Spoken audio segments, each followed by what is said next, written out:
Quisiera por favor que fueran conmigo en esta mañana al Evangelio de Mateo, capítulo 5, y vamos a leer los versículos 1 al 12. Mateo, capítulo 5, vamos a leer los versículos 1 al 12.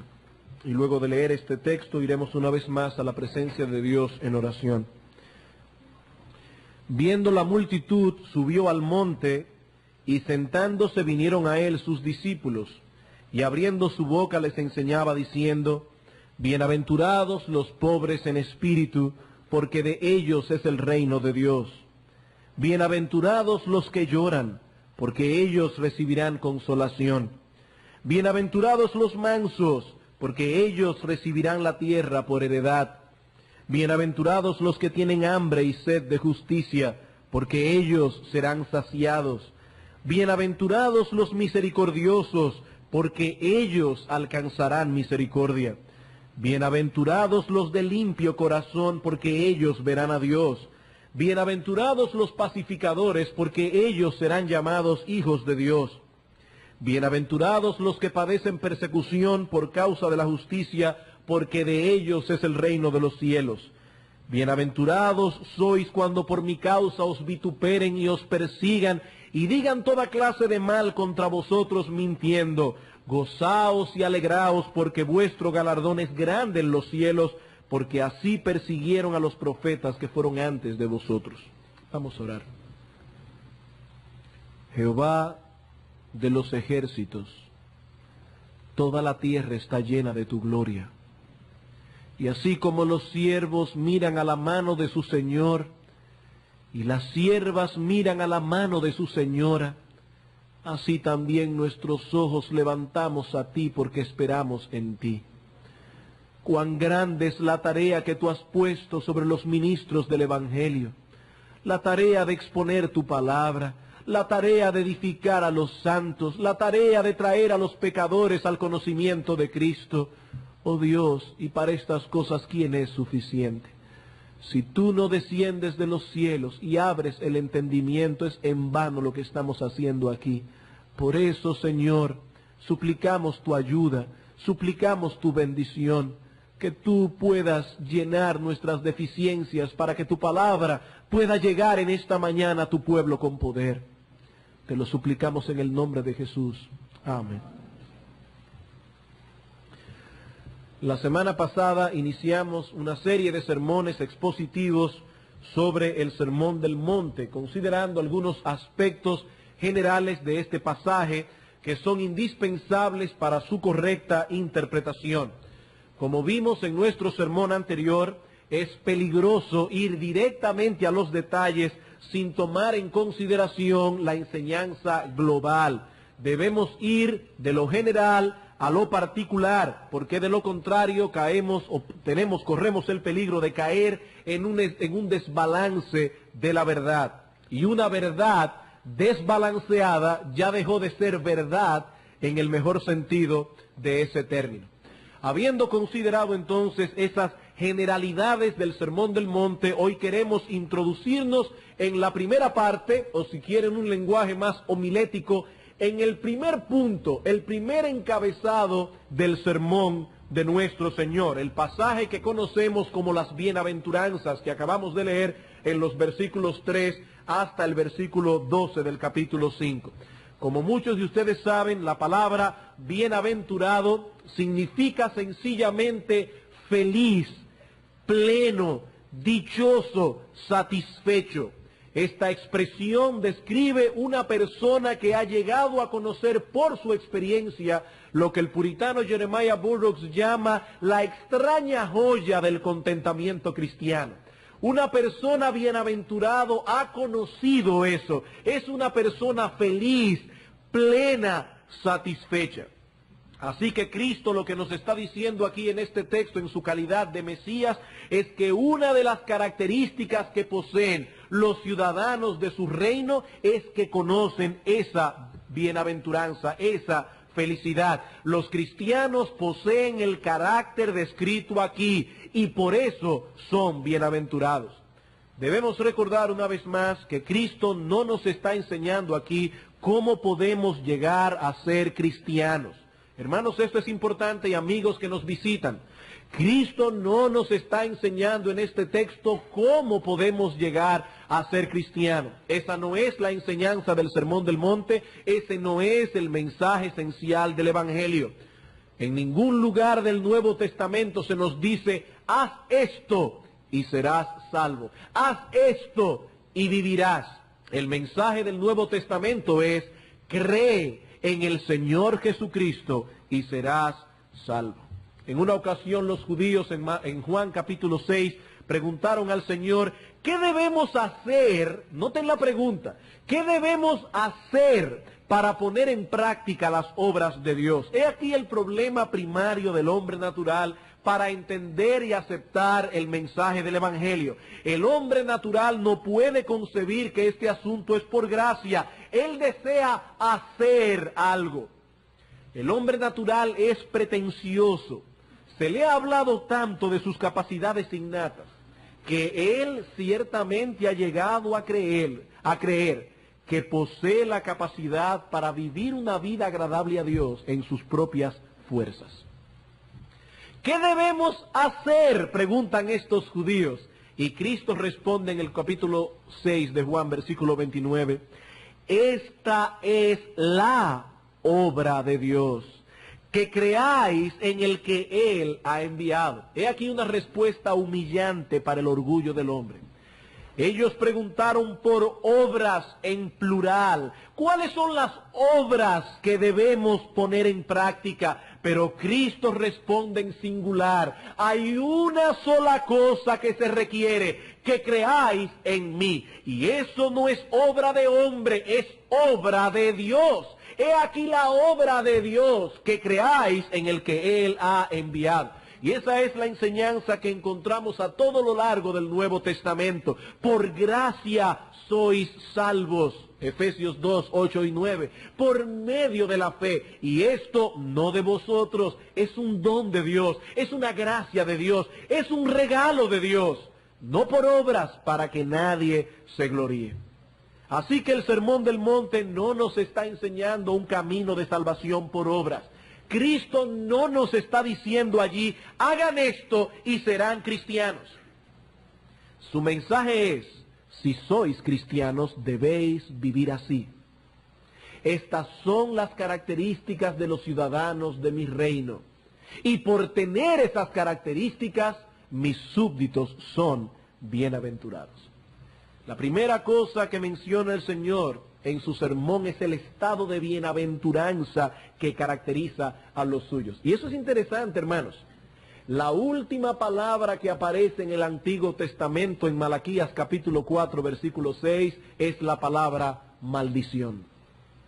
La primera palabra que menciona Cristo en su mensaje mesiánico es bienaventurados. Aquel era un ministerio de condenación.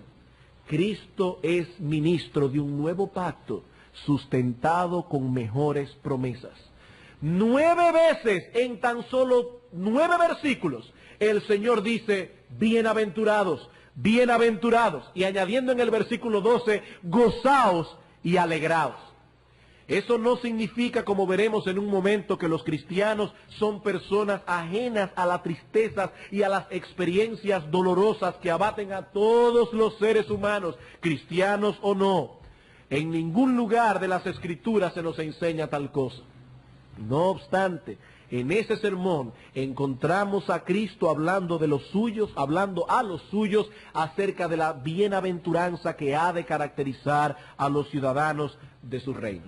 ¿Y qué podemos aprender de este texto como un todo acerca de la verdadera bienaventuranza o de la verdadera felicidad? Noten que una vez más iremos de lo general a lo particular. Lo que queremos ver en el día de hoy no son todas las bienaventuranzas, cada una por separado. Queremos extraer de este texto 4 enseñanzas que se desprenden del texto global, del texto general, acerca de la verdadera felicidad. Y la primera enseñanza que podemos derivar del sermón de las bienaventuranzas es esta: es posible conocer la verdadera felicidad en este mundo caído. La primera enseñanza que extraemos del sermón en sentido general es que es posible conocer la verdadera felicidad en este mundo caído. Es en verdad sorprendente que Cristo haya iniciado su sermón hablando de la verdadera felicidad. Bienaventurados, bienaventurados. No hay que ser muy observador ni muy agudo para darse cuenta de que el mundo en que vivimos está plagado de problemas. Solamente hay que dar una ojeada superficial a los periódicos y a las noticias y nos convenceremos rápidamente que este mundo está muy lejos de ser un paraíso. No hay un lugar en todo este planeta Tierra que no esté recibiendo de un modo u otro los embates del pecado y la maldad del hombre. En esta mañana tenemos algunos visitantes de los Estados Unidos y por lo tanto ellos han de saber lo que yo voy a decir. Muchos dominicanos sueñan con llegar a los Estados Unidos. Se van hasta en Yola por llegar allí. Porque ellos entienden que sus problemas radican en este país. Si tan solo pudieran cambiar de ambiente, si tan solo pudieran irse de aquí, sus problemas terminarían. Sobre todo si pueden llegar al Shangri-La, los Estados Unidos de Norteamérica. Hermanos, amigos, no hay un solo lugar en este planeta Tierra que no esté maldito por causa del pecado del hombre. Un solo lugar en el mundo entero. Pero debemos saber que eso no siempre fue así. Dios creó al hombre con la capacidad de ser feliz y lo colocó en un lugar, en una situación especial donde su felicidad estaba totalmente garantizada. Dios creó al hombre a su imagen y semejanza y una de las características que posee nuestro Dios es que Él es bienaventurado. Las Escrituras nos hablan de Dios como el bendito, aquel que es inmutablemente feliz, aquel que es inmutablemente dichoso, pleno, feliz, autosatisfecho, bienaventurado. Y el hombre fue hecho a la imagen de Dios, con la capacidad y con el anhelo de vivir una vida feliz. También nos dice la Escritura que ese hombre originalmente fue colocado en el huerto del Edén, una palabra hebrea que significa delicia, un jardín lleno de deleites, donde no había carencia de nada que el hombre necesitara. Allí podía disfrutar Adán y Eva de la comunión con Dios, del amor del uno por el otro como marido y mujer, y aún de cosas materiales que Dios había creado para su deleite y satisfacción. He ahí en breves palabras una descripción de lo que era la vida de nuestros padres originalmente. Pero sabemos que esa no es toda la historia. Algo sucedió en ese lugar que trastornó por completo la existencia del hombre sobre la tierra. Nuestros primeros padres fueron tentados, fueron llevados a pensar. Escuchen esto, hermanos, porque el diablo no ha cambiado su técnica. Nuestros primeros padres fueron llevados a pensar que Dios no les había dicho toda la verdad, que aún había un nivel más alto de felicidad que ellos no conocían y que solo podrían alcanzar si se independizaban de Dios. Satanás sabía que el hombre solo podía ser feliz mientras se mantuviera cerca de Dios y en obediencia a Él.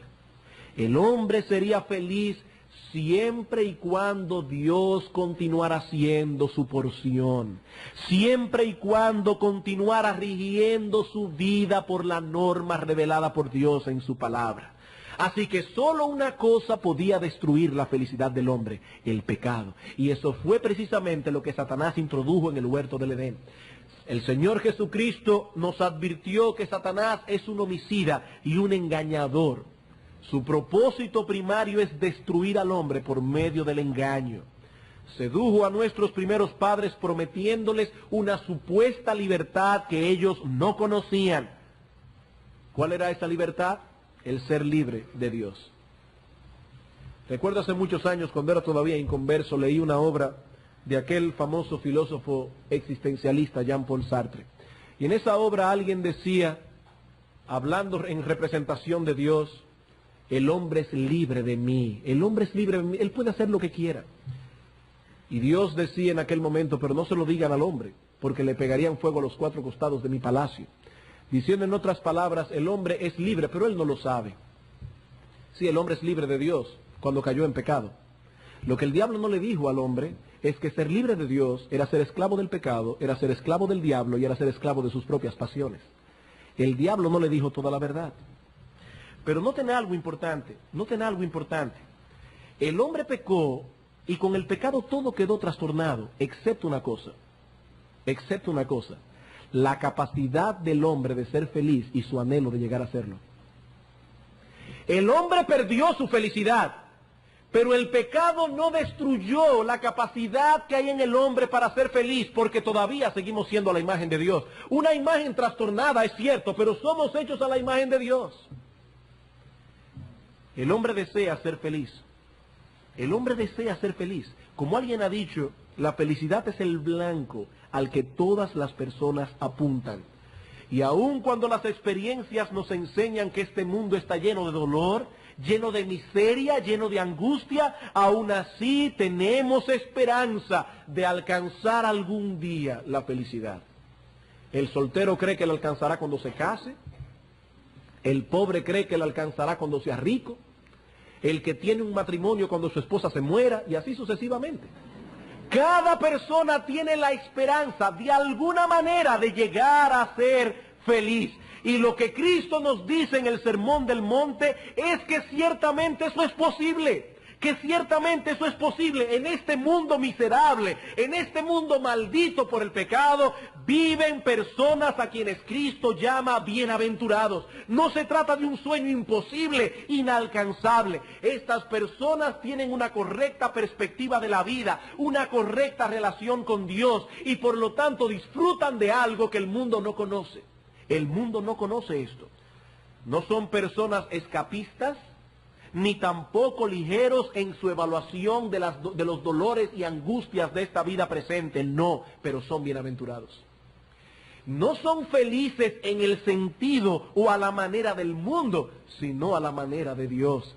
Y eso nos lleva de la mano a nuestra segunda enseñanza general. Las bienaventuranzas nos enseñan que la felicidad es posible en este mundo caído. En segundo lugar, las bienaventuranzas nos enseñan cuán engañosa es la apariencia del mundo. Las bienaventuranzas nos enseñan cuán engañosa es la apariencia del mundo. Ninguna de las cosas que Cristo menciona en las bienaventuranzas apelan a nuestro concepto carnal de felicidad. El mensaje que el mundo nos ha vendido es totalmente contrario al mensaje de Cristo. El mundo dice, bienaventurados los que han alcanzado riquezas y prestigio. Bienaventurados los que han llegado a ser alguien, los que poseen la determinación de obtener lo que desean, cuando lo desean y cómo lo desean. Bienaventurados los que no permiten que nadie los pise, que nadie les pase por encima. Bienaventurados los que saben hacer valer sus derechos. Ese es el mensaje que el mundo nos da. Pero Cristo dice, bienaventurados los pobres en espíritu. Bienaventurados los que lloran. Bienaventurados los mansos.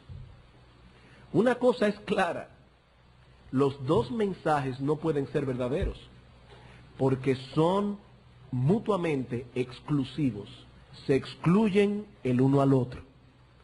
Aceptar el mensaje del mundo es llamar a Cristo mentiroso. Aceptar el mensaje de Cristo es un rechazo abierto y total a lo que el mundo proclama y enseña. Las palabras de Cristo en el Sermón del Monte son realmente demoledoras. Cada una de las cosas que el mundo exalta, Cristo las llama a juicio y las encuentra culpables. El mensaje de las bienaventuranzas es tan simple como esto. Nunca podréis encontrar la felicidad en las cosas que este mundo ofrece. Eso es todo lo que nos enseña Cristo aquí. Los ofrecimientos del mundo son la carnada del diablo.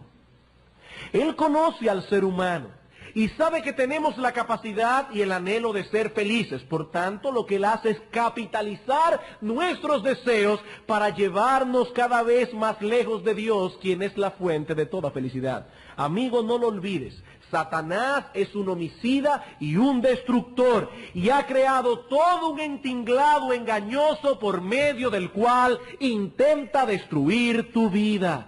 A través de las riquezas, de la popularidad, de los placeres sensuales, pero todo eso no es más que una carnada que oculta un gancho agudo y peligroso por medio del cual te llevará a la destrucción.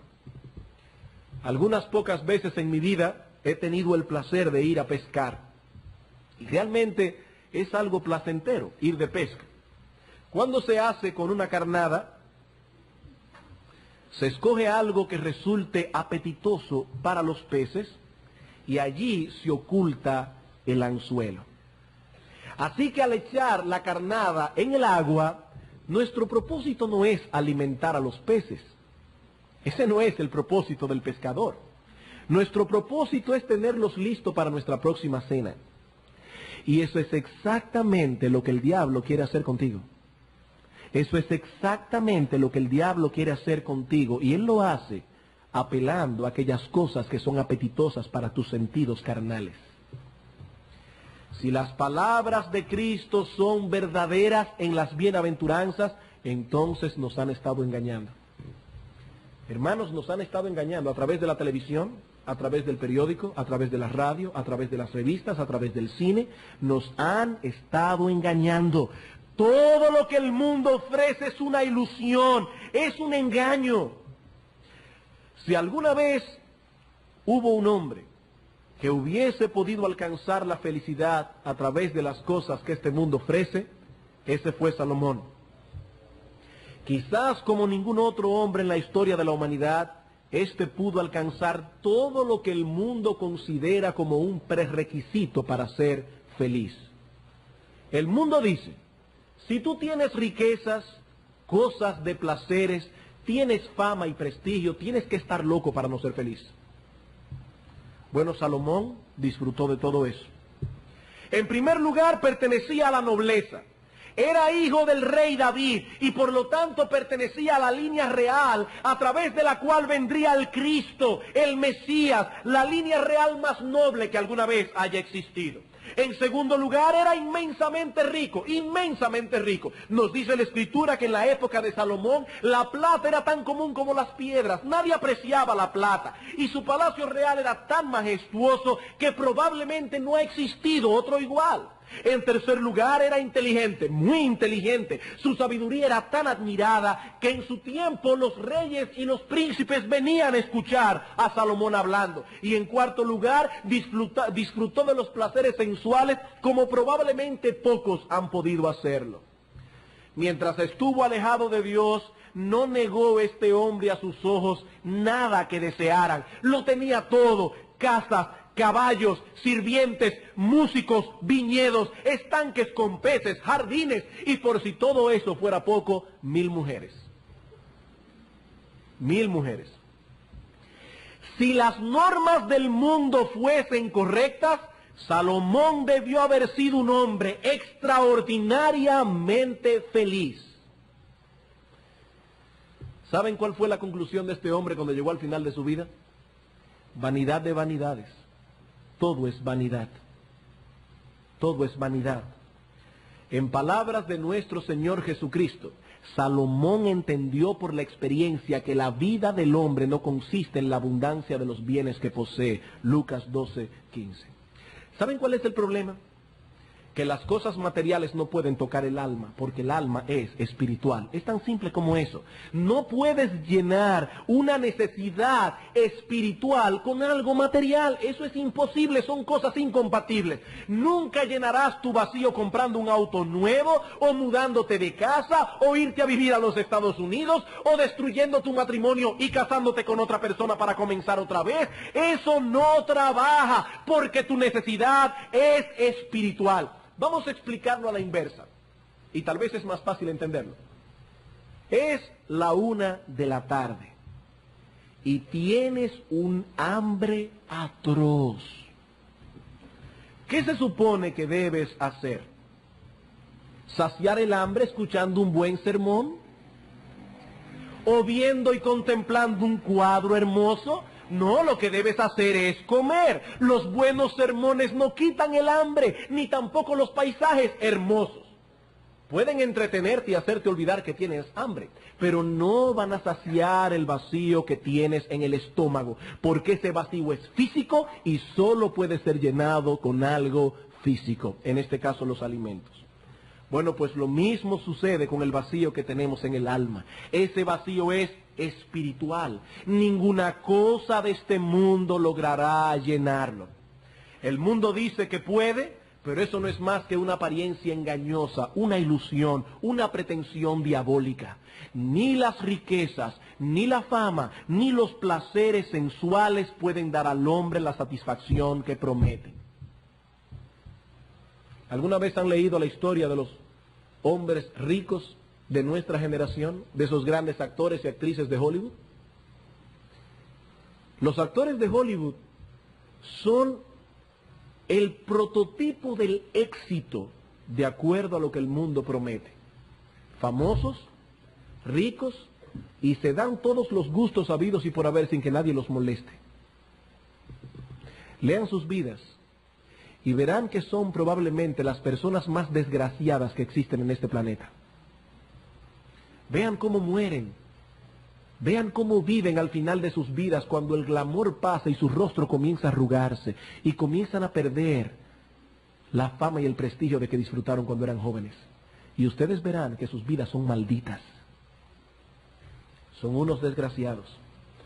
Son exitosos a los ojos del mundo, pero no olviden que eso es mera apariencia. Eso no es más que el departamento de publicidad del diablo, que introducen en nuestra mente a través de la televisión, de la radio, los periódicos, y que muchos padres insensatos permiten que sus hijos se enfrenten solos a esas cosas sin su supervisión.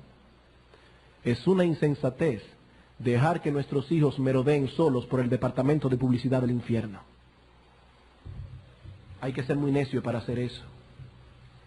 Cuidado, hermanos, cuidado, porque nos están engañando. Vivimos en un mundo engañoso y seductor. Y si algo nos enseñan las bienaventuranzas, es que nos están mintiendo. Nos están mintiendo. Cristo dice, bienaventurados los pobres en espíritu. Bienaventurados los mansos, los que lloran, los misericordiosos, aun los que padecen persecución por causa de la justicia.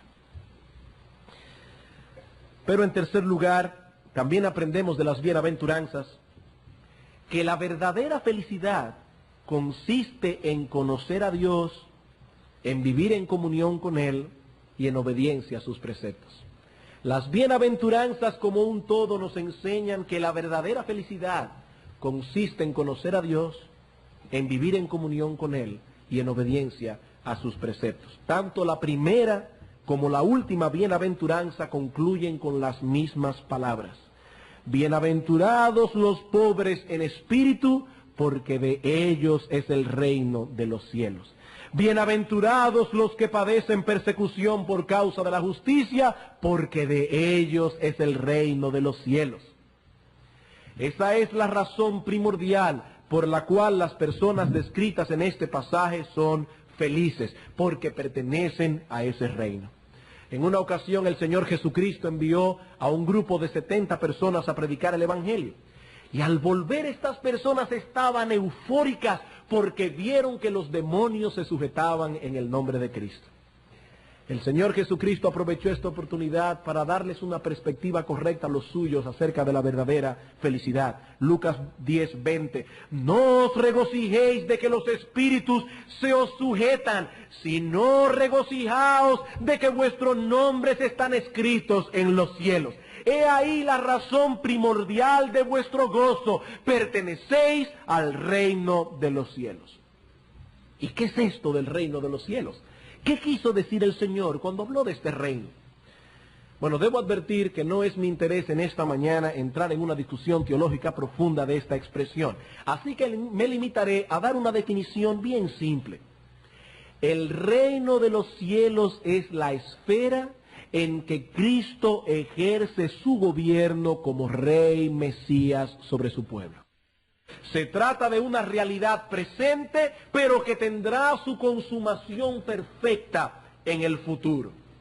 Es presente y es futuro. Es lo que algunos teólogos llaman el ya y todavía no del reino. Ya estamos en el reino, pero todavía no hemos llegado a su consumación final. No hemos llegado a su consumación perfecta, pero estamos en el reino en muchos sentidos. Cristo es ahora rey sobre su pueblo, aquí y ahora. Al escribir su carta a la iglesia de Colosas, el apóstol Pablo da gracias porque nosotros los creyentes hemos sido librados de la potestad de las tinieblas y trasladados al reino de su amado Hijo. Colosenses 1:12. No que seremos llevados, hemos sido librados de la potestad de las tinieblas, hemos sido trasladados al reino de su amado Hijo. Vivimos aún aquí en este planeta, pero no somos de aquí. Respetamos a las autoridades civiles que Dios ha puesto en el mundo, pero nuestra autoridad suprema es Cristo, el único amo, dueño y gobernador de nuestras conciencias. Pero ¿saben una cosa? En eso precisamente consiste nuestra felicidad, en el hecho de que Cristo nos gobierna. Los pobres en espíritu son bienaventurados porque de ellos es el reino de los cielos, porque han sido librados de la esclavitud del pecado y hechos siervos de Dios. Ahora no viven para sí mismos, viven para la gloria de Dios y consecuentemente se deleitan en Él. Ese es el testimonio que encontramos vez tras vez en las Escrituras. ¿Recuerdan el contenido del Salmo 1, los versículos 1 al 3? Bienaventurado, ¿quién? El varón que no anduvo en consejo de malo, ni estuvo en camino de pecadores, ni en silla de escarnecedores se ha sentado. Bienaventurados porque en la ley de Jehová tienen su delicia, y en su ley meditan de día y de noche. ¿Cómo serán esos hombres? Serán como árboles plantados junto a corrientes de agua, que da su fruto en su tiempo y su hoja no cae, y todo lo que ese hombre hace prospera. Bienaventurados. Salmo 119, versículo 1. Bienaventurados los perfectos de camino, los que andan en la ley de Jehová. ¿Qué nos dice Santiago en Santiago capítulo 1, versículo 25? Que aquellos que miran atentamente en la perfecta ley, la de la libertad, y perseveran en ella, no siendo oidores olvidadizos, sino hacedores de la obra, bienaventurados serán en todo lo que hacen. El Señor dijo en una ocasión: llevad mi yugo sobre vosotros y aprended de mí, que soy manso y humilde de corazón, y ¿saben qué? Hallaréis descanso para vuestras almas, porque mi yugo es fácil y ligera mi carga. Ah, pero pastor, yo no encuentro ese descanso, mi alma está atribulada. Cada vez que voy al médico me dice que estoy en una tensión terrible, ¿qué debo hacer? Bueno, una de dos: o no te has puesto el yugo de Cristo y estás viviendo a tus propias expensas, o tienes el yugo de Cristo puesto sobre la cabeza y quieres escapar de él y te estás ahorcando. Porque Cristo dijo: si llevas mi yugo, encontrarás descanso para tu alma. Una cosa es requisito de la otra. El que tiene el yugo de Cristo ha encontrado descanso para su alma. El que no ha encontrado descanso para su alma no conoce el yugo de Cristo. Llevad mi yugo, dice el Señor, y encontraréis descanso para vuestras almas. ¿Saben lo que es un yugo? Es algo que nos ata a Cristo de tal manera que no tenemos más opción que ir por donde Él va. Los que se han puesto ese yugo han encontrado descanso para sus almas. La verdadera felicidad no consiste en la ausencia de problemas. La verdadera felicidad no depende de un buen matrimonio. La verdadera felicidad no depende de las riquezas. La verdadera felicidad no depende de la salud. La verdadera felicidad no depende de las circunstancias. La verdadera felicidad es un asunto del corazón, es un asunto interno. Los hombres y las mujeres a quienes Cristo llama bienaventurados en este texto lloran por su condición, son pobres en espíritu, padecen persecución por causa de la justicia, pero son bienaventurados. Pero son bienaventurados.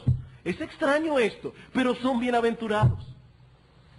El Señor dijo a sus discípulos unos momentos antes de su arresto: también vosotros ahora tenéis tristeza, pero os volveré a ver y se gozará vuestro corazón.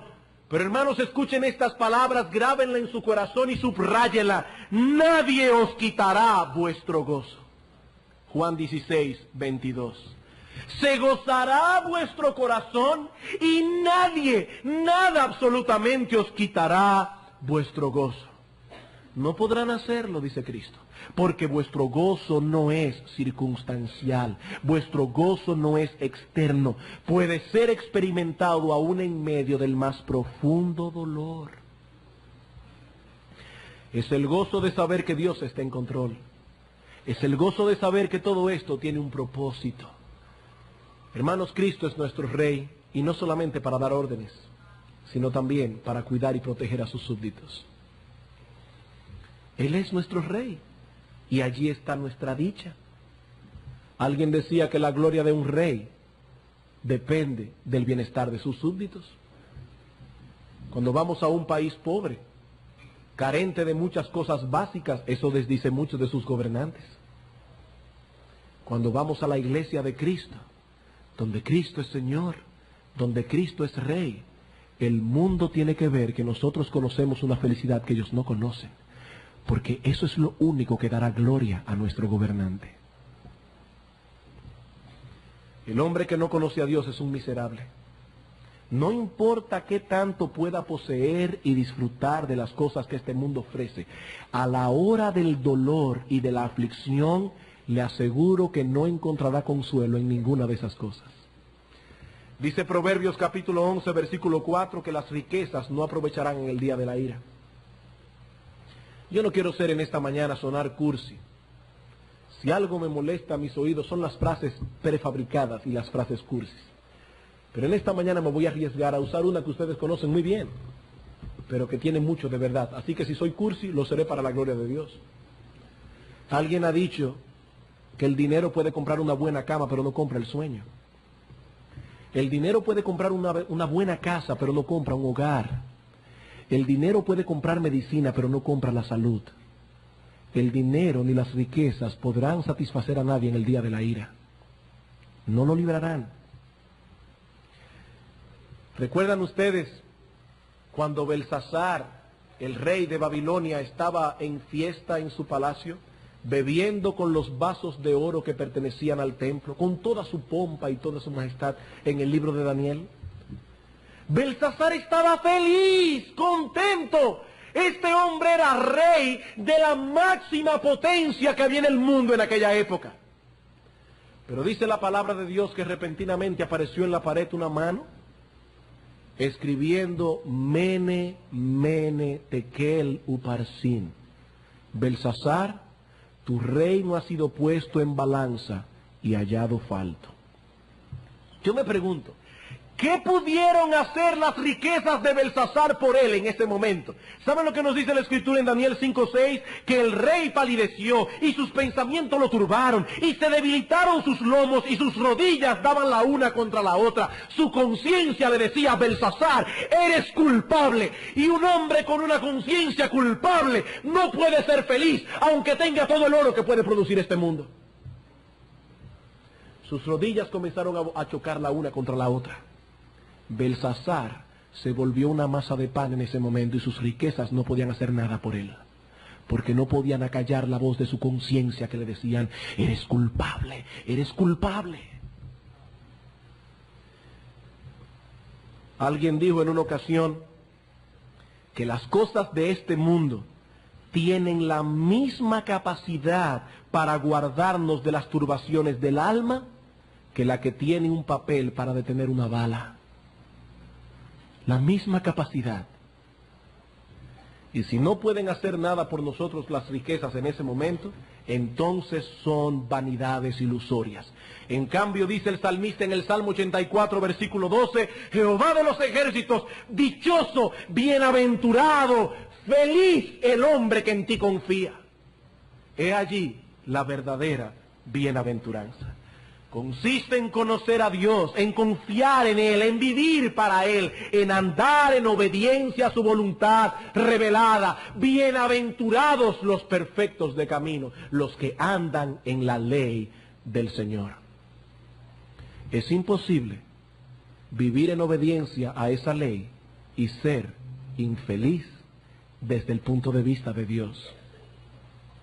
Es imposible ser feliz y andar en desobediencia a esa ley. Pero aún podemos derivar una enseñanza más de las bienaventuranzas. Y es esta. Las bienaventuranzas nos enseñan que hay muchas personas engañadas en lo que respecta a la genuinidad de su fe. Las bienaventuranzas nos enseñan que hay muchas personas engañadas en lo que respecta a la genuinidad de su fe. Como decíamos al principio, las bienaventuranzas no nos dicen cómo podemos llegar a ser cristianos. Más bien nos dicen que si somos cristianos, estas son las características que debemos poseer. Los cristianos son así.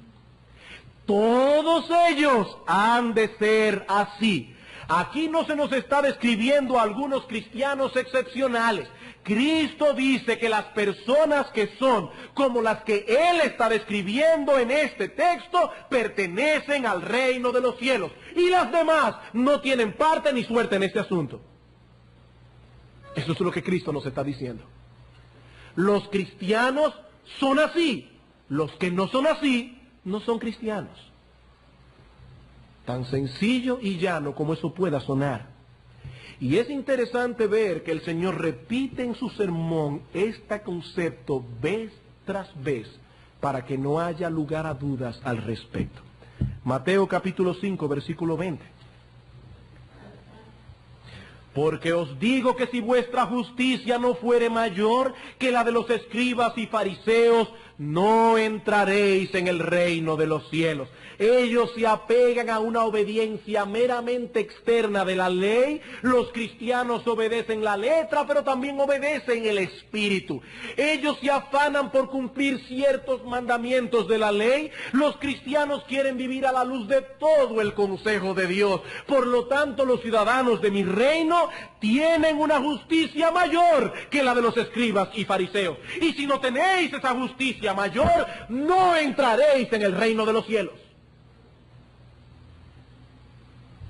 Mateo, capítulo 25, versículo 29 al 30. Por tanto, si tu ojo derecho te es ocasión de caer, sácalo y échalo de ti, pues mejor te es que se pierda uno de tus miembros y no que todo tu cuerpo sea echado al infierno. Y si tu mano derecha te es ocasión de caer, córtala y échala de ti, pues mejor te es que se pierda uno de tus miembros y no que todo tu cuerpo sea echado al infierno. Pastor, ¿y qué es lo que Cristo está enseñando aquí? Que las personas que viven satisfaciendo los deseos de su carne no pertenecen a su reino. Que aquellas personas que hacen todo lo que sus ojos, su mente y sus sentidos perciben, no son cristianos y a la hora de su muerte descenderán al infierno, aunque piensen que son creyentes. Por eso el apóstol Pablo dice en Romanos capítulo 8, si por el Espíritu hacéis morir las obras de la carne, viviréis. Aquí no se está diciendo que para llegar a ser cristiano hay que mortificar las obras de la carne. Lo que el apóstol Pablo está diciendo es que los cristianos viven mortificando su carne todos los días de su vida. Y el que no mortifica su pecado no es cristiano. No lo es. Y a la hora de la muerte descenderán al infierno con sus dos ojos, con sus dos manos y con sus dos pies. Mateo capítulo 6, versículos 14 y 15, hablando del perdón. Porque si perdonáis a los hombres sus ofensas, os perdonará también a vosotros vuestro Padre Celestial. Mas si no perdonáis a los hombres sus ofensas, tampoco vuestro Padre os perdonará vuestras ofensas. Ah, pero pastor, ¿no está diciendo el texto que el perdón de Dios depende del nuestro? Eso no es lo que el texto está diciendo. Lo que el texto está diciendo es que toda persona que ha experimentado en su vida el perdón de Dios sabe lo que es perdonar las ofensas. El que no sabe perdonar las ofensas no ha experimentado en su vida el perdón de Dios. Eso es lo que el texto nos enseña. Mateo capítulo 7, versículo 21 al 23. No todo el que me dice Señor, Señor, entrará en el reino de los cielos, sino el que hace la voluntad de mi Padre que está en los cielos. Muchos me dirán en aquel día, Señor, Señor, pero no profetizamos en tu nombre, y en tu nombre echamos fuera demonios, y en tu nombre hicimos muchos milagros, y entonces les declararé, nunca os conocí, apartaos de mí, hacedores de maldad. Aquí el Señor no está describiendo a un grupo de ateos. Aquí el Señor no está describiendo a un grupo de borrachos y drogadictos. Aquí el Señor está describiendo hombres y mujeres que estaban en su iglesia y que llegaron al final de sus días creyendo que eran cristianos. Y cuando se encontraron con el juicio condenatorio de Cristo, comenzaron a decir, pero Señor, Señor, Señor, ¿cómo que estamos condenados si no me recuerdas, Señor? Yo predicaba en la iglesia. Señor, yo estaba allí haciendo milagros, yo profeticé en tu nombre, no lo hacía en el nombre de Belcebú, no lo hacía a través de brujería, era en tu nombre, Señor, y yo les declararé, dice Cristo, nunca os conocí, sois hacedores de maldad. Y nos preguntamos, pero Señor, ¿y dónde estaba su maldad? ¿Dónde estaba su maldad? La palabra maldad que aparece en el texto griego es anomia. Estos hombres vivían sin ley. Ellos eran su propia ley, servían a Cristo como a ellos les parecía, obedecían como a ellos les parecía conveniente. Esa era su maldad, esa era su maldad. Y Cristo les dijo, nunca os conocí. No como algunas personas enseñan falsa y heréticamente que perdieron su salvación. No, no, no. Los cristianos no pierden su salvación, eso es imposible. Estas personas nunca conocieron al Señor. Como dice el apóstol Juan, salieron de nosotros porque no eran de nosotros. Porque si hubiesen sido de nosotros, habrían permanecido con nosotros. Pero salieron para que se manifestase que no todos son de nosotros. Hoy día, muchos enseñan algo distinto a lo que estos textos implican. Todo comenzó con la Iglesia Católica Romana, que introdujo el pensamiento de que hay algunos cristianos excepcionales que deben ser considerados santos. ¿Y los demás? ¿Qué les queda? Bueno, son personas comunes y corrientes que no pueden pretender alcanzar el mismo nivel de santidad. Pero esta enseñanza no se quedó exclusivamente en el reino de la Iglesia Católica. Aún entre los mismos evangélicos encontramos que algunos enseñan cosas similares. Estos nos dicen que todos los cristianos son salvos, pero que no todos son santos. Todos han aceptado a Cristo como Salvador, pero no todos los han aceptado como Señor. Todos son cristianos, pero pocos son discípulos. Hermanos, debemos insistir en que esa enseñanza no encuentra ningún apoyo en las Sagradas Escrituras. Y debemos insistir también en que esa enseñanza llevará al infierno a miles de personas creyendo que son cristianas. Claro, eran cristianos carnales. No eran cristianos carnales. Eran impíos. Eran impíos. Recuerdo muy bien una frase que escuché cuando era adolescente, viendo una película. Algo bueno pude sacar. Hasta en los zafacones se encuentran cosas buenas. Alguien decía,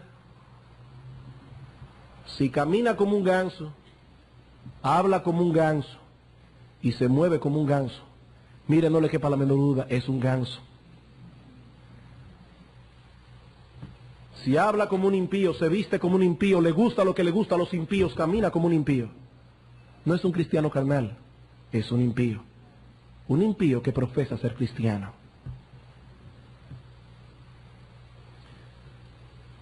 Porque un día hicieron una decisión por Cristo, levantaron su mano en la iglesia, pasaron al frente, pero de ahí en adelante nadie cambió, nada cambió.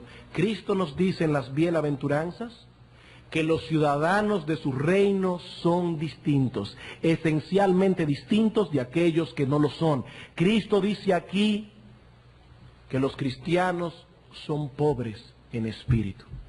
Ellos reconocen que espiritualmente están destituidos, completamente destituidos de todo mérito ante Dios. Conocen su propia corrupción interna. Han podido identificar cuán terrible es la plaga de sus pecados. Y por supuesto lamentan su condición. El Señor dice, bienaventurados los pobres en espíritu, bienaventurados los que lloran. ¿Y qué sigue? Bienaventurados los mansos. Al conocerse también a sí mismos, saben que no tienen nada que defender. Es manso. ¿Y qué sigue? Bienaventurados los que tienen hambre y sed de justicia, porque conocen a Dios y se conocen a sí mismos, tienen hambre y sed de justicia, anhelan vivir en santidad, agradar a Dios, parecerse cada vez más a Él, aprueban lo que Dios aprueba, condenan lo que Él condena, y así podríamos seguir con todo lo demás, todo lo demás. Cada característica nos lleva a la otra y a la otra. ¿Saben lo que algunas personas piensan que son las bienaventuranzas? Un mercado. Un mercado. Donde usted va y dice, me gusta esta, la compro. Y también esta. Voy a ser misericordioso y pacificador. No, hermanos. Esto no es un mercado que podemos decidir tomar uno y dejar otro. Lo que Dios juntó no lo separa el hombre. Y Dios unió estas bienaventuranzas con un vínculo inseparable. El que es pobre de espíritu llora por su condición. El que llora por su condición es manso. El que es manso tiene hambre y sed de justicia, misericordioso, pacificador, etcétera, etcétera. Eso no significa que todos los cristianos poseen todas esas características en el mismo grado. Yo no estoy diciendo eso. Tampoco significa que los cristianos no tengan una lucha a muerte con las corrupciones de su propio corazón, que se levantan violentamente contra lo que Cristo está diciendo aquí. No, eso no es lo que significa. Tampoco significa que en algunos momentos los cristianos no fallen en mostrar ese carácter como debieran. Pero sí significa que los cristianos aprueban esas características. Ellos no son como aquellos que leen las bienaventuranzas y dicen, pero eso está muy fuerte. Si ese es tu pensamiento, amigo, tú no eres creyente. Porque cuando los cristianos leen las bienaventuranzas, en su corazón dicen, eso es lo que yo quiero llegar a ser. Eso es lo que yo quiero mostrar todos los días de mi vida. Apruebo la palabra de Dios y me condeno a mí mismo. Los impíos condenan la palabra de Dios y se aprueban a sí mismos. Los cristianos aprueban esas características, anhelan conformarse a ellas, luchan por eso, experimentan tristeza y dolor cuando se quedan cortos, y aún en medio de sus imperfecciones y de las debilidades propias de su humanidad no glorificada, los demás, las personas que rodean a este individuo, pueden ver que Dios ha hecho una obra en sus vidas, concediéndoles esas características en mayor o menor grado. Y si eso es así, tenemos razones para creer que hay muchas personas engañadas en el mundo, pensando que son cristianos cuando realmente no lo son. No lo son. Nadie puede ser salvo sin tener en alguna medida los frutos que aparecen aquí. No, 1000 veces no. Los cristianos son humildes, son mansos, misericordiosos, pacificadores. Sabemos que no somos perfectos. Nadie puede serlo de este lado del cielo. De hecho, esta semana al estudiar estas características, eso me movió a dar gracias a Dios por Cristo. Me sentí agradecido por Cristo, porque reconozco que estamos muy lejos de mostrar estas cosas a la perfección. Es Cristo quien llena la medida. Y Él ha puesto su justicia perfecta a nuestra cuenta. Si no fuese por Él, estaríamos condenados, totalmente perdidos. Pero hemos de saber que los cristianos han aceptado el yugo de Cristo y ahora deben andar como Él anduvo. El que dice, yo le conozco, y es un soberbio, no conoce la humildad, no tiene mansedumbre, no siente compasión, no es pacificador, no sabe lo que es perdonar, el tal es un mentiroso, y la verdad no está en él. Eso es lo que dice la Escritura.